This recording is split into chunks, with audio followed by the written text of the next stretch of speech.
Okay, here we have the nearly completed drum room. Carpeting is going in tomorrow. So I just, for the first time, got this room all cleaned out and ready to go here.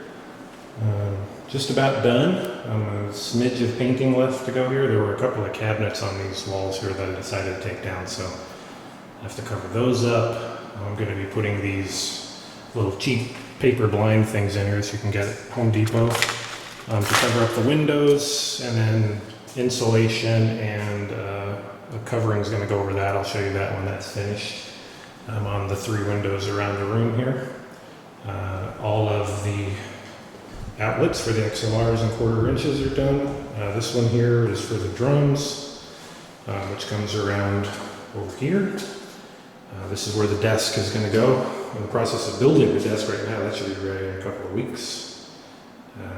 Over here's another set of outlets. We have the double XLR and 1/4 inch, and a solid number of 1/4 inch there. Those run around here. Those all route back to the desk over there. All of these, I put a little bit of foam around it to make it look nice and seal against the walls there. Remember, these are those floating wall construction, although they don't float much more now that all the caulk and everything is on them. All the lights are up. So I have all the way around the room here. There was a big fluorescent element up there that I took out because it was buzzing. So I replaced that one. Air conditioner's in. This is a Mitsubishi split system. This is a 1-ton unit here, the wall unit, and outside is the condenser. You can run multiple of these wall units off that one condenser, so I had an extra wall unit in our family room to keep that room cool too. This is heat and cold, so it has a heat pump in it, so it can actually cool and heat in the wintertime. So that's pretty nice. And I wanted to give an idea of how live this room is, and anyone not familiar with that term, it's how echoey this is, and you can probably hear my voice in here, how much echo there is in the room here. You snap your fingers. Stomp your foot. Lots of echo. So once the carpet's in, that's going to kill a bunch of that. But in addition to that, there's going to be sound absorbing foam put on the walls. The windows are all going to get covered up and they'll have sound absorbing foam. And over here by the desk, there's going to be a bunch of foam too. And we'll see how that goes. If that's not enough, then I'll put some more in. But I have all the foam ordered and ready to go.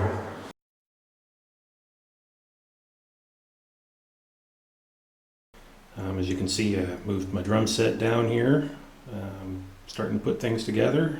Carpet's in, everything's pretty much done. I just have to cover up the windows here, a couple minor things. I had to raise this door here because the carpet was a little too high, so I had to raise that threshold so I can put the door back. For the windows, what I decided to do here is I just bought these little cheap paper blinds from Home Depot, and then I've made these window boxes to cover them up. And the design of them is to make it look like it's a window at night, so you're looking through the shades there. So I built these box frames here and filled them with soundproof foams. This is 2-inch wedge foam here. We'll see how that works. So from the side, I just kind of look like a window box. It's all framed out and everything. So these will go up inside those openings there. I'll fill it up with fiberglass in between the glass and the back of this. So this doesn't sit inside the opening here. It actually sits on the outside. I'll probably hinge them so you can open them up like windows in case you want to get in there and let some light in or something, but I haven't decided that yet. Got all the soundproof foam ready to go up. That's the next project that I have to do, is get that done. I'm waiting for the desk to go in there. Once the desk is in, then I'll know exactly what it is I want to do there back in that corner.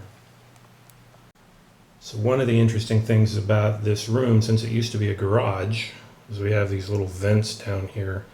So I wanted to cover those up, but at the same time, I needed to do something about circulating air in here.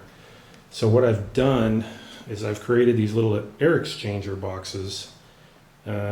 Not quite sure how well they're going to work yet, but we'll give it a try. So it's basically just a box of 1/2-inch plywood with some baffles in it.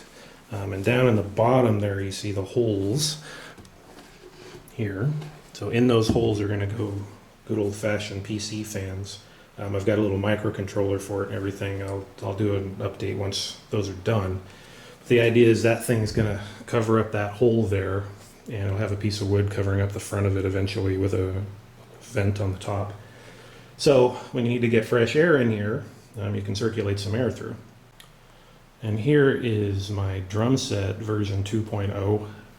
So I'm reorganizing things. I'm not done with it yet. I'm not sure exactly how I want to go with it, but I did change things around quite a bit. First thing to notice is the 2 kick drums are gone. So I'm down to 1 kick now. Got these Axis double pedals, longboards, and I took my 16-inch rack and converted it to a floor tom. So I have the 2 floor tom setup. That's pretty common.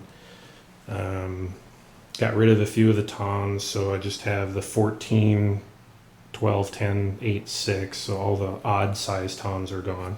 And it's just 2 of them there that were gone. All the cymbal setup's the same with the exception of my new Diamondback over here,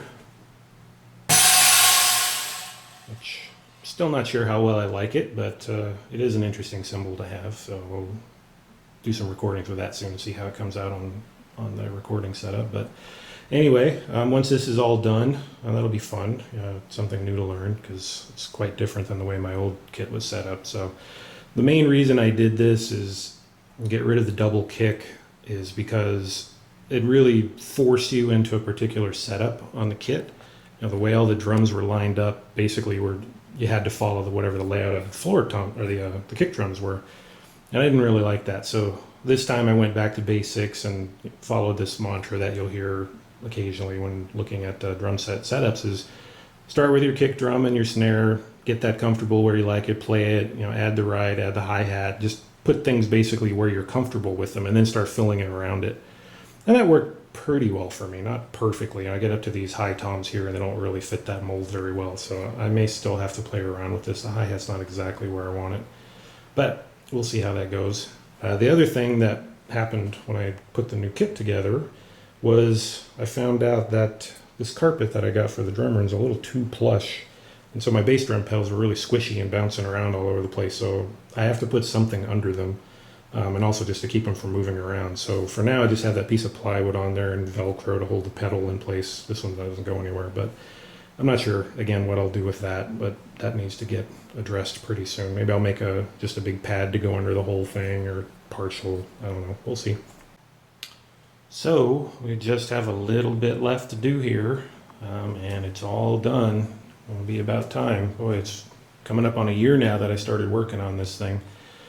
Of course, it wouldn't have taken so long if I'd worked on it more, because I typically only work on it a few hours on the weekend, and there's multiple weekends that go by sometimes without any work being done on it. So it's taken a lot longer than I wanted it to. But the kit's down here. I can play now, so it's usable. It's not done, but it's usable.